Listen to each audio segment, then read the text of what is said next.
സകലത്തിലാക്കും അധിപനും അവനാമുലകത്തെ നിർമ്മിച്ചോനും ആകാശവലയത്തെ രചിച്ചോനും താണുവന്നുലകത്തിൽ കുരിശേറി മാനവർക്കായി മരിച്ചുയിർത്തേകി ദാനമായി രക്ഷ നരർക്കായി.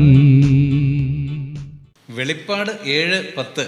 രക്ഷ എന്നുള്ളത് സിംഹാസനത്തിലിരിക്കുന്നവനായ നമ്മുടെ ദൈവത്തിൻ്റെയും കുഞ്ഞാടിൻ്റെയും ദാനമെന്ന് അവർ അത്യുച്ചത്തിൽ ആർത്തുകൊണ്ടിരുന്നു. ദൈവസിംഹാസനത്തിന് മുൻപിൽ നിൽക്കുന്ന ആർക്കും എണ്ണിത്തിട്ടപ്പെടുത്തുവാൻ കഴിയാത്ത ഒരു മഹാപുരുഷാരത്തിൻ്റെ ആവേശത്തോടെയുള്ള ആർപ്പുവിളിയാണിത്.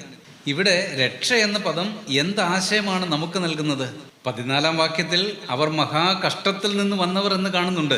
അപ്പോൾ കഷ്ടതയിൽ നിന്നുള്ള രക്ഷ എന്ന് ചിന്തിക്കാം. എന്നാൽ അത് മാത്രമല്ല, അതവരുടെ ആത്മാവിൻ്റെ രക്ഷയാണ്. പൂർണ്ണമായും ദൈവിക ദാനമാണ് രക്ഷ. അന്ന് മാത്രമല്ല, ഈ കാലത്തും രക്ഷ ദൈവദാനമാണ്, സൗജന്യമാണ്. പ്രിയമുള്ളവരെ, സ്വീകരിച്ചുവോ ഈ നിത്യരക്ഷയെ? പ്രാർത്ഥിക്കാം.